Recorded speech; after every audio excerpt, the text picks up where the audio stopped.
Yes. The circumstances or might have been a different choice. Hello everybody, thank you for coming and for being patient. Our guest speaker was in a traffic tie-up, and so that's why he's a bit late. He couldn't get around the traffic. But we're here. Now, as you know, we have the LGBTQIA+ and allies of Woodland Pond Resident Interest Group that I, Joe Cosentino, and my husband, Fred Walensky, have started. And we have a lot of wonderful members of the group, and we really cherish you. We particularly cherish the fact that we have so many allies. Yay, which is great. And we have a special guest speaker here who's going to speak a little bit and then take our questions. And this is Richard Heil D. Ortiz, who is the executive director of our local LGBTQ Center of Kingston. He's going to talk about all the offerings there and how we might connect with those, and then some other fun things. Richard also spoke at the Unitarian Universalist Fellowship of Poughkeepsie. He did a great talk about pluralism. So maybe he'll touch on that a little bit too, who knows. But thank you all for coming, and here is Richard. Which one? Can you see the one? How about this? Is this good? Better? Yeah. Okay, all right, good. Okay, well, hi everyone, and my apologies for being late. You know, a little closer. Okay, there we go, right in front of me. My apologies for being late. You know, you think you moved to upstate, and for me it was a move back, and you never have to deal with city problems again. Went out to get in my car, and there was a box truck double parked in front of me. So I had to call the police and wait, and they had to find out who it was. So my apologies. My name, as Joe said, is Richard Heil D. Ortiz. I am the executive director of the Hudson Valley LGBTQ Community Center. Our building is at the corner of Wall and John Streets in Uptown Kingston. Have you all been to the Stockade area of Kingston? Okay, great. So we are right there in the middle of it in a very nice, kind of rather well-preserved urban neighborhood. I am also a native of New Paltz. I grew up here. I remember traipsing through these woods before it was Woodland Pond with my brother and sister, because we were kind of free-range kids. So it's nice to be here, and it's nice to, over the last several years that Woodland Pond has been open, see so many local residents and new people to our community come and live here at Woodland Pond. So Joe introduced me, mentioned what my role is, and really I just came today to talk to you a little bit about what our community center does, you know, ways that you might be able to connect to the community center, and answer any questions that you have. And certainly I can talk a little bit about pluralism, because I think it is an issue that our community is contending with. And having a little hard time understanding. A little hard time. Okay. That better? Okay. You're just going to do this every time the mic slows down, okay? You're going to help me out there. Great. So the community center, the Hudson Valley LGBTQ Community Center, was founded in 2020. Yeah, I'm sorry. No, 2005. Is just about our 20th anniversary. Next year will be the 20th anniversary of the community center. And the community center really came about in the same way that many organizations come into being. One person had an idea and spoke about it to others who kind of said, yeah, that's a good idea, let's make it happen.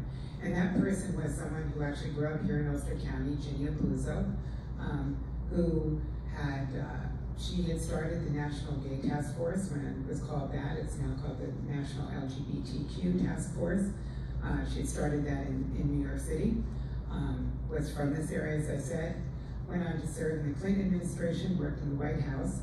And after she did that, she and her partner, Barbara, retired to this area. I would say retired with air quotes, because both of them continue to work pretty much full time. in creating the community center and getting it up and running.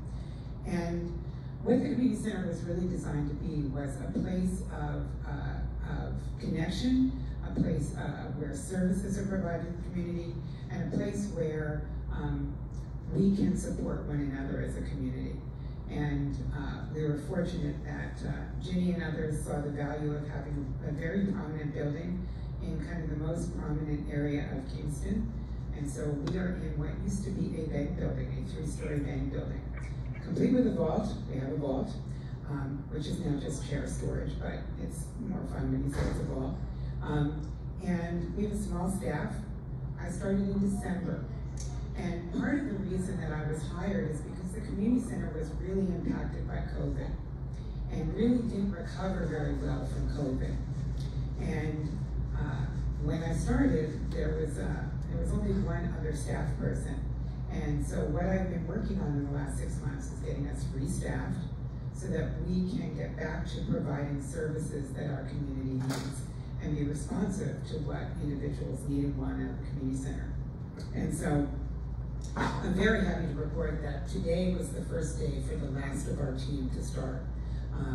So today we had our director of our Wellbeing Institute start working.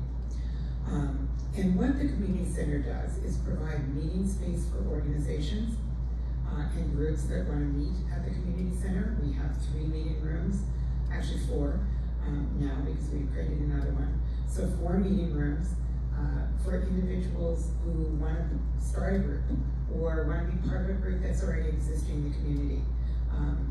And we do that. We also provide a variety of programs and services, including a helpline that anyone can call at any time with a question. If they're not sure how to find a resource, they've encountered an issue with a local business or a local organization, or just have a question or need to talk to someone, we have a helpline. We also offer through our Wellbeing Institute short-term individual counseling, group counseling, and other wellness services. And then our program and services team offers a wide variety of programs and make sure that we are out there and represented in the community. For instance, some of you may know that this is Pride Month, and there are a lot of Pride activities that occur here in the Hudson Valley, and we have been able to attend almost every single one of them and be present to answer questions, to tell people about the community center, but just to say we're here, and we're here to be a part of the community and support the community. And so that's what the community center is really designed to do, to be a place that I like to call one of those important third spaces in our world. And you may be familiar with other third spaces or that term. How many have heard that term before, a third space? A third space. Really getting at the fact that for all of us, or for many of us, we have a couple of spaces that are important to us. Our home is one of those. You know, for some of you that extends probably to Woodland Pond in general. That's their first space. A second space for many people is where they go to school or where they work. And the third space are those spaces where we can gather and be in community with others. And for our community, for the LGBTQ community, importantly, those third spaces need to be spaces of safety and security, acceptance and welcoming. And so, in our larger world, libraries are an important third space, a place where people can gather, where you can go to attend a program, where you can meet others, where you can get help. And for our community center provides a very similar role. I've mentioned the programs, kind of what our programs and services team does, our Wellbeing Institute. Another thing that we have is at the community center, we have our own library that was actually started by the ex-husband of a former resident here at Woodland Pond. We have the Fred Mayo Library, which is a collection of books that are relevant to our community, and people are welcome to borrow from that community, from that library, but also we accept donations of books that are relevant to issues that impact our community, and those are in the library.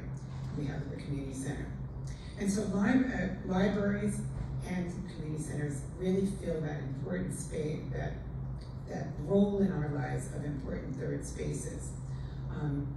And in the wake of COVID and some of what we've learned from that, we've also thought about how can we bring the community center out of our building and into community?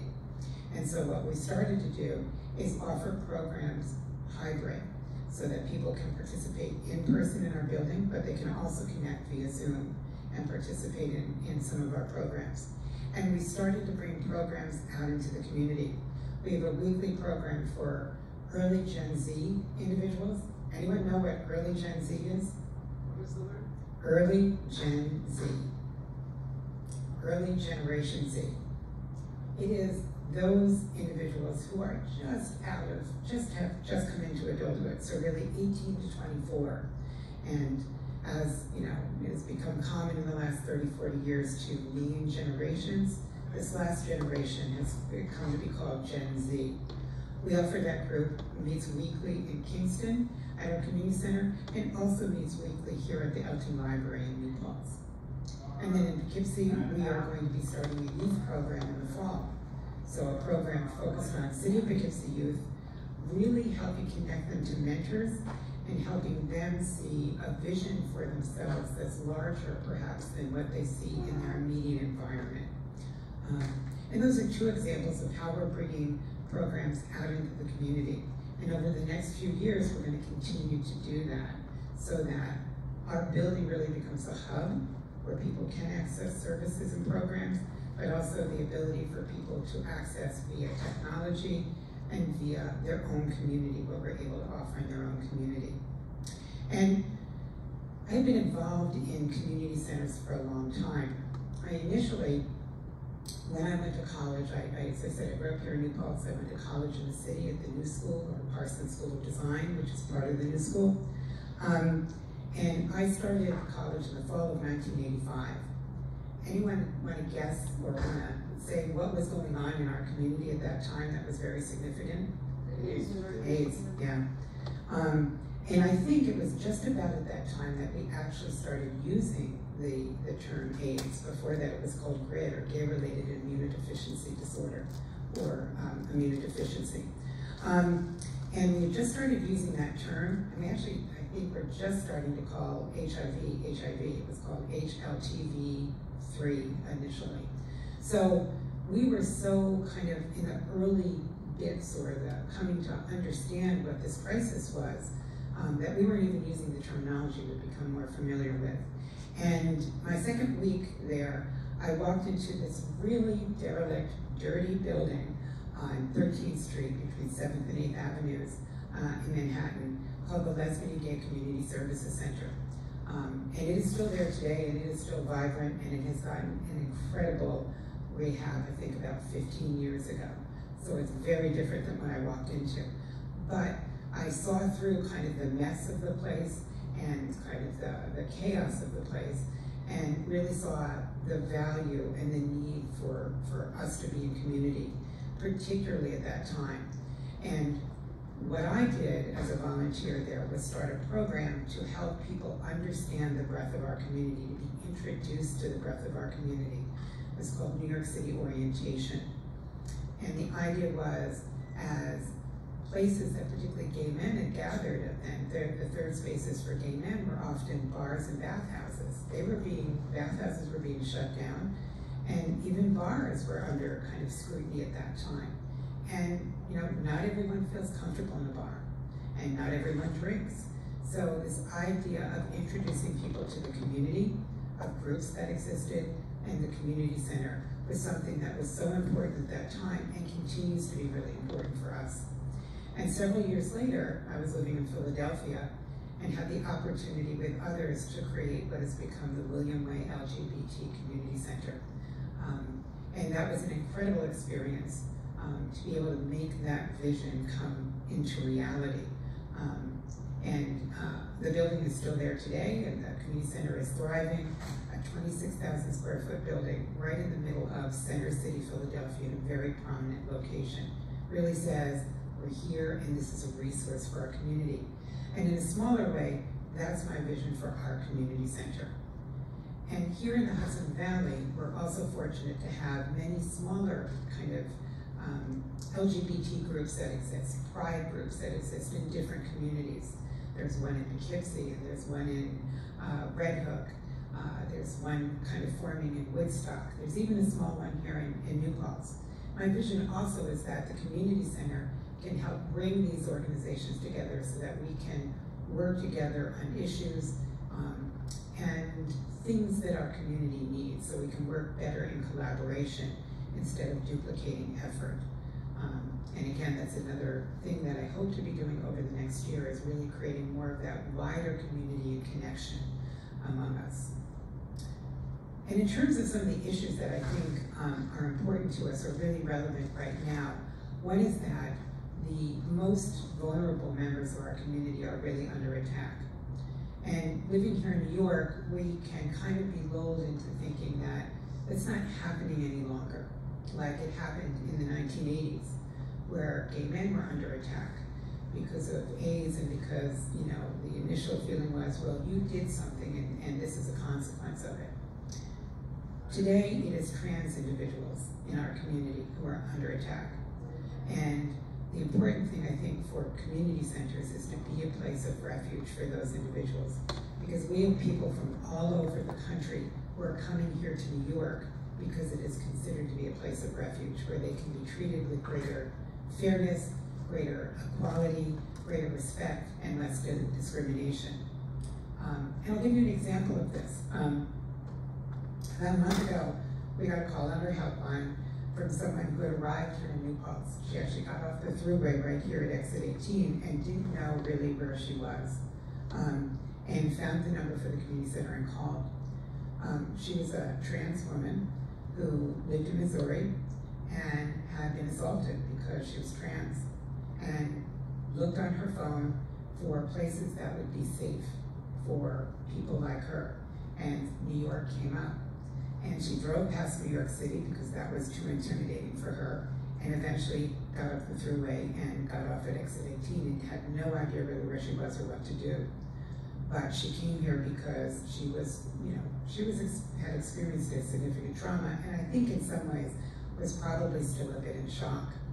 But what we were able to do at the community center was get her housed for the night, and then connect with our Department of Social Services and say, this is an individual who's just come into our community, this is what she's experienced, and we're able to get her over to the Department of Social Services the next day, and over to our county's Department of Employment and Training, and begin to get her hooked up with services here, with an assurance that she was going to be treated respectfully, and help her begin her life over again here in a place that was safe.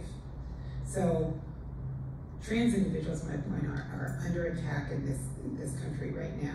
And that is a very deliberate decision that some in our country have made. They have looked at who among us are the most vulnerable, who are the least well understood by the general population, and therefore who can be targeted.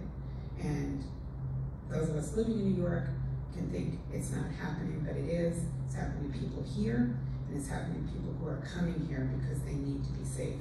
So I see that as a real challenge for our state and our community to make sure that all LGBTQ individuals here are safe, but even and including those who come here seeking safety. So I think that's a real issue for us. Some of the ways we're addressing that at the community center is that we have a weekly transformation support group for trans individuals, and we have an experienced therapist who facilitates that. We've made that investment because we think that's really important. And that's one of the examples of support groups that we offer at the community center. Another one that we offer is a support group called Rainbow Lounge. And tomorrow, actually, I'm going to be on Radio Kingston. I host a weekly show there with Tracy Bouvette, who is one of the facilitators of our Rainbow Lounge group. And Rainbow Lounge is a supported discussion group for individuals 50 and up. And Tracy and I are going to be talking about what the group is about, what the group does, meets weekly at the community center, and why it's important, and what issues are facing those in our community who are older. So it's another example of work that we're doing at the community center. And we also offer a men's support group, and we'll soon be offering a support group for BIPOC individuals, for people of color in our community. Because another challenge for us in our community is understanding that our umbrella is pretty broad. And we have a responsibility to understand that some among us face more than one type of discrimination in different ways. You know, we may face discrimination because we're older and we're LGBTQ. Certainly people of color or part of our community walk through their lives on a daily basis facing potentially discrimination because they are of color and potentially because they're LGBTQ. So I think that's another important area that our community really needs to address and work on. So that's a little bit about the community center. I can certainly answer any questions that you all have or talk more about Rainbow Lounge, which may be the thing that we offer that is the most relevant to kind of your demographic, I guess I could say. Wrap it here. I should mention, oh wow, Yeah. they sound like God. I should mention too that a lot of people here have family members who are young and LGBTQ, and they want to be allies to them, and maybe they don't know what to do. So the first question is, what should they do? Yeah, really good question. And you know, to get this job, I had to go through 3 interviews.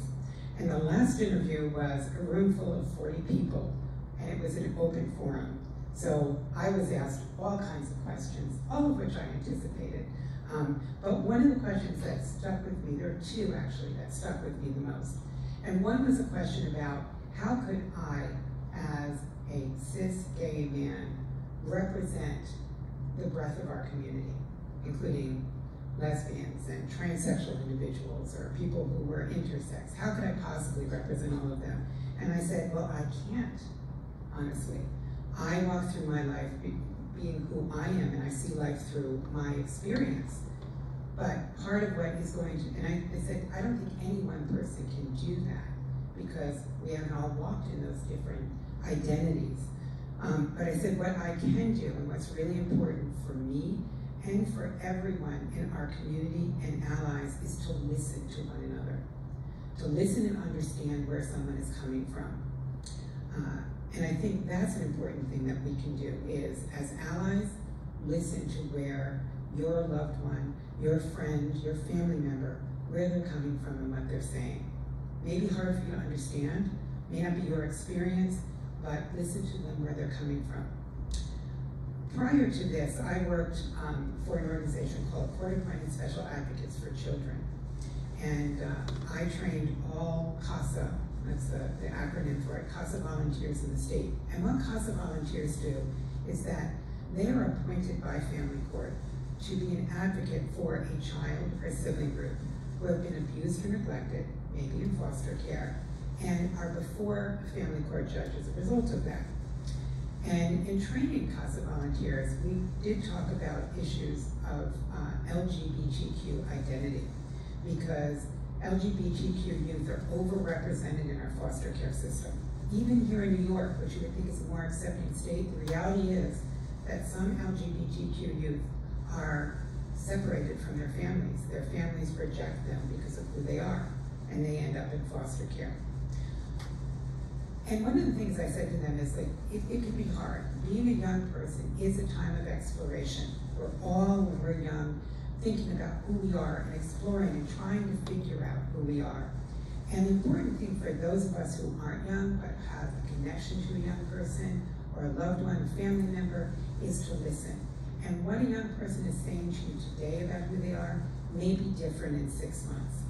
But if that's what they're saying to you now, this is who I am, this is where I am, take them where they are and accept them where they are, acknowledge where they are, and be ready to listen if it changes. In my own family, my grandfather who raised me used to joke, like, when I came out, it wasn't a big deal. He's like, I knew that you were gay when you were 3 years old, it's all good. So I grew up in a family that was very accepting. I never really felt ostracized or marginalized in any way. But in my own family, my brother's oldest child is transsexual. And it's been hard for my family to deal with in some ways. But what I've tried to say to my brother and my sister-in-law and to my mother, this young person's grandmother, is you just need to accept where where they are coming from now.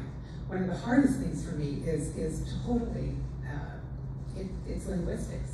There's not an easy word for your brother's child who is transsexual. The word actually is niggling, which it sounds very strange to say, this is my niggling. It sounds like something you get at the frozen food area in the supermarket. That's been the hardest thing for me. But even in a family that has been very accepting of me and where this has always been part of who I am, that trying to understand where Noah, and their name is Noah, where Noah is coming from has been hard and it's been a journey. We're several years into that, we're about 5 or 6 years into that, and it's become much more kind of just normalized and accepted in our family. But getting there has been somewhat difficult. So my point is, just accept the young person where they are. And when Noah first said to us that this is who they were, you know, I think we all had a vision in our mind for what that looked like. And I have to say, my vision for what that looked like for Noah is very different than what it's become. But that's their journey, and I love them, and I want them to be happy. I don't want them to have the weight of feeling any judgment from me, or any of our family members. So, listening. Great. Any questions? We have one right here. I'm intrigued by your name, Hale. There's somebody in New Paltz who's very active in LLI. Carol Hale, I think her name is. Yes. Is that your mother or your grandmother? Or a relative? Carol is my grandmother, but she's only 24 years older than me. So some kind of miracle happened there. How was she related to you? She is my step-grandmother, actually. She is my grandfather's second wife, and the two people that I refer to as my brother and sister are actually technically my aunt and uncle. They are younger than me, but they are my grandfather and Carol's children. And it's so complicated. Let me tell you, I am 57, and they are 54 and 52, and we still struggle with language when we're introducing one another. Because, you know, to say this is my aunt, and clearly, you know, Rebecca looks younger than me, people get very confused. And your second name is your husband's last name. Right. So, the way I came about my name, Richard Heil was my name for many years, and my husband and I, after we moved back here, for me it was moving back here, my husband didn't grow up here, but when we moved here, part of the reason was because we knew that we wanted to become parents, and the road for us was adoption. And so before we adopted our son, I legally changed my name to Heil de Ortiz, because Ortiz is my husband's last name. So that's how I ended up with this name. And there are only two of us in this world, my son and me, who have that name. Interestingly, when we talk about family dynamics, my husband's family did not have a problem with me taking his name, but they did have a problem, his parents, with him taking my name. So he didn't do that, he just kept his name. My father-in-law, many years later, apologized for that, but you know, it's what it is. He had his journey to go on to reconcile that, you know, his son perhaps was living a life different than what he imagined. So, but I'm happy to say we got there eventually. How old is your son? He will be 30 in October. That's amazing, because you're 35. I'm 30, oh, thank you, yes, I am 35, plus some. How is your center being funded? How is the community center funded? So we have two major funders, and then we have other funding that kind of fits in around that. One of the major funders that we have is the New York State Department of Health. And the New York State Department of Health has a program called the AIDS Institute. And within the AIDS Institute, there is funding available for community centers to provide social support and preventive services. And so we have a contract. We were one of two initial organizations in the state that got that funding 18 years ago. We continue to get that. So that's a big chunk of our funding that helps us provide a wide variety of services. While it comes out of the AIDS Institute, the scope of the funding is pretty broad, so we're able to offer many different services with that funding. And another is through a foundation that exists in Kingston called the Novo Foundation. And I see you shaking your head, yes, you might be familiar with it. The Novo Foundation was actually created by one of Warren Buffett's sons, and has made a very significant investment in Kingston in particular. to help revitalize the city and really kind of create a foundation of support in a variety of ways to kind of lift Kingston up. And we're fortunate to I think we're in the 7th year of funding from that. So. Any other questions? Oh, we have one over here.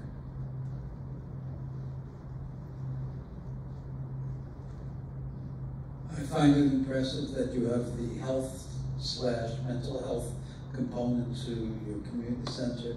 I assume those people are part-time, and I was curious how you were able to find a population of professionals who had the time and interest to work with the population.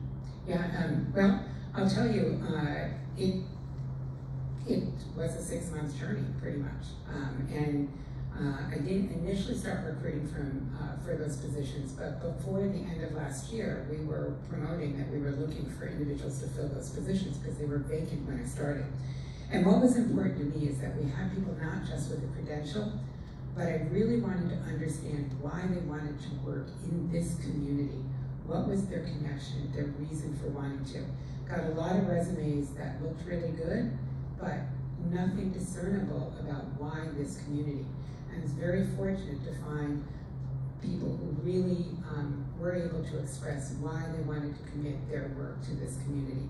So one of those is our director of programs and services, who just completed his Master's of Public Health and comes to us with experience from the LGBT network on Long Island, which is a network of community centers on Long Island.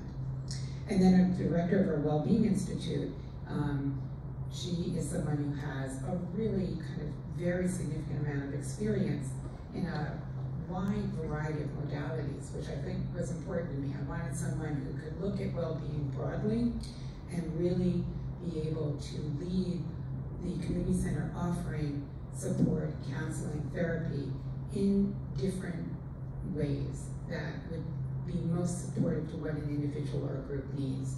And so Anna is her name. She's a resident of Highland. That today was her first day. And what we're going to be doing from here on out is building up or rebuilding kind of a panel of professionals who will work for us on a fee-for-service basis to supplement what Anna is able to offer.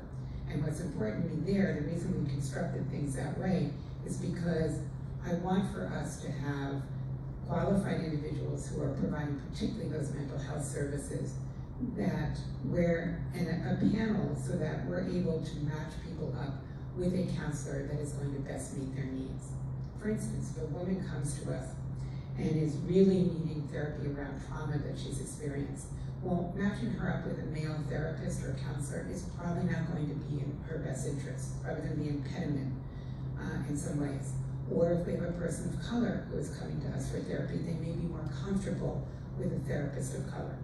And Anna speaks Spanish. That was another important thing to me, so that we're able to serve clients whose primary language is Spanish, because frankly, when you're dealing with a very intimate and difficult issue, it may be easier for you to deal with that and to express that if you're able to use your native language. Any other questions? Oh, we have one in the back.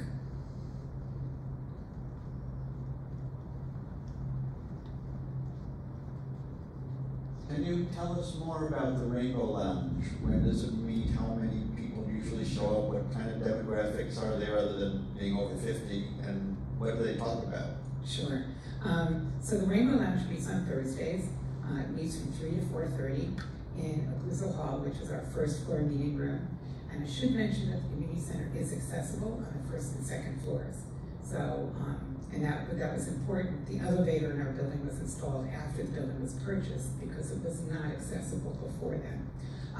But it meets in our large meeting room on the first floor. And we have 2 facilitators.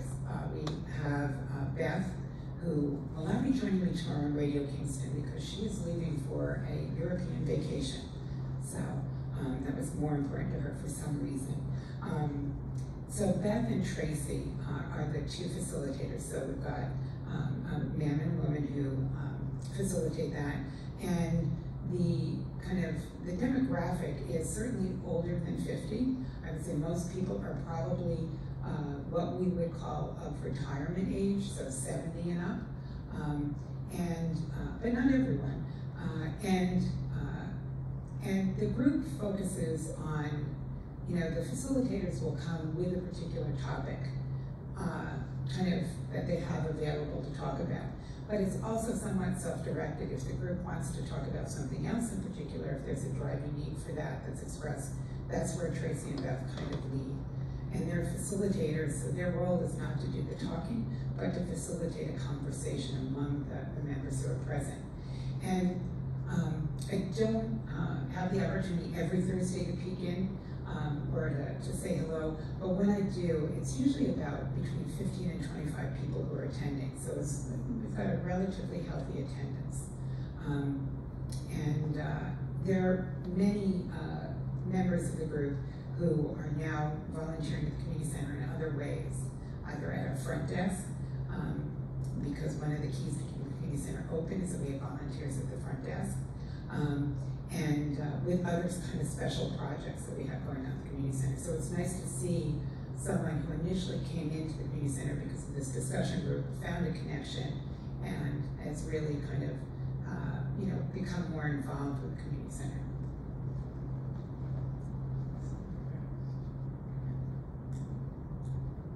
This is a little bit tooting my own horn.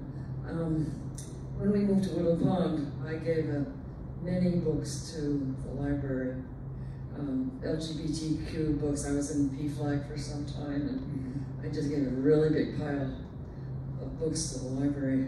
I'm glad to know it's called the Fred Mayo Library. I didn't know that before. Yeah, it's named after Fred. And Fred is someone who is still very much involved with the community center. He's one of the founders of the community center. And kind of out of a concern that he and other founders had about how the community center was responding to the pandemic, he facilitated the creation of a group called Friends of the Community Center. And that's a group that meets every other month. We just had a meeting of the Friends group earlier this week at the community center, but sometimes they meet via Zoom, we meet at someone's house. And really, people who have a strong investment in the community center, were part of its founding, and really want to see the community center be successful and grow. And Fred's leadership of that has really, he's the person, my primary contact with that group. Yeah. When we were in California, we heard the gay men's chorus sing. It was fabulous, and it was signed. Somebody's doing the signing. Do you have such a chorus here? Well, there is a chorus here. It is built somewhat differently. It's a chorus of LGBTQ individuals and allies. It's called Key of Q. They rehearse at the community center, and then they perform twice a year at the community center, and they also perform in other places around the region. They performed recently in Red Hook, I think Catskill recently, and then one other place they're performing next week in the area. It's called Key of Q. Excuse me? How big is Key of Q? I think it's about 30 or 40 members. Yeah. Can we find out where they're performing so we can go to them? Yes. Oh yeah, let's bring them here. Okay, I will mention That's a that. great idea. Terry Gibson is the president of the group, and I will mention to her that you'd like to have them come to Woodland Pond. Yeah, really great group, very supportive of the community center, and it's another reason I'm so glad we have the space that we do at the community center, because they are able to rehearse every week at the community center, and we have the space to accommodate not just their large group, but when they break out into smaller groups. It's kind of nice when I'm in my office and they're rehearsing, because there's music happening all over the building. Yeah.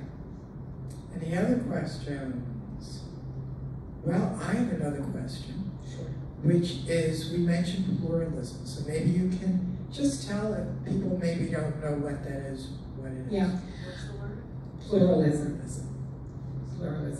And pluralism is an issue that our American society has always contended with in a way, because we are a polyglot society of people from all over the world, different races and ethnicities. So this concept of pluralism has always been here. It is something we are really grappling with as a country right now because demographically we are changing, and we will be in a world in the not too distant future that is no longer majority white. And that, I'm sure if you watch the news, you know that we're contending with that issue. We're dealing with that also in our community, our LGBTQ community, because I can remember a time when it was just G, and then it was L and G. And the B's, well, you all just didn't want to commit to being L or G, so you're going with B. That was kind of where we were. We have a broad umbrella now. And because, this week is an anniversary of the Stonewall Rebellion, or the uprising, which was really a very definitive moment for our community. Because we are so many years removed from that, we have age diversity in our community in a way that our community has not really ever experienced. So we have all these different forms of difference within our community. We're not monolithic. And so some of what we're dealing with is how do we accept the diversity of experience and the differences, kind of the segments of our larger LGBTQ plus community, and how do we grapple with that? That's pluralism, coming to understand that within any group, there are differences and there are different identities. And there are differences even between individuals who may identify in the same way. So really contending with that. And going back to something I said earlier, I think really listening with intent and trying to deliberately understand where someone is coming from, what is important to them, even if it may be very different than my experience, is important. There are things that I have two staff at the community center for each 23. There are things they say that I have to listen really hard to because they will use terminology or express things that are important to them that are different than my experience. And I have to ask questions sometimes, like, what does that mean? Like, just earlier today, we had a staff meeting. I was learning about Instagram stories. Anyone know what an Instagram story is? Stories. So, what's the difference between a post and a story? Well, I had two 23-year-olds to walk us through that. And now all of us know, okay, that's what a story is and that's how you use it. It's just an example of, pluralism for me is about, and it can be so enriching in a way and keep us kind of fresh and keep us from kind of getting stale in our experience. It's really listening and coming to understand people who you share something with because you're part of a larger community, but who have differences and maybe different race, ethnicity, socioeconomic class. There could be all different ways that we have differences, and pluralism is contending with them to kind of get at the common identity and therefore the common strength and the things that tie you together as a larger community. And piggybacking on that, what can we do? So we see in the news things like people want to ban books or want to restrict healthcare or even roll back on same-sex marriage or all these things. Besides voting, what is it that concerned people can do to save our rights and our democracy? Well, I'll tell you this about banned books. Banned books, it's troubling and it's kind of fascinating in a way too, that many of the drives to ban books are really led by a very small number of people. And recently, read a news story about a school district in Central Florida where there had been something like, I think it was 36 books that have been banned by the school board, have been banned from school libraries and from curriculum. All of those challenges were brought by one person in that district who did that.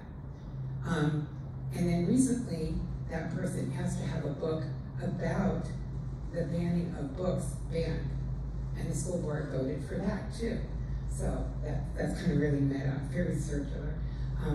My point is that when we hear about these banned book drives or the initiatives to ban books, to understand that often it's not a large contingent that are behind that.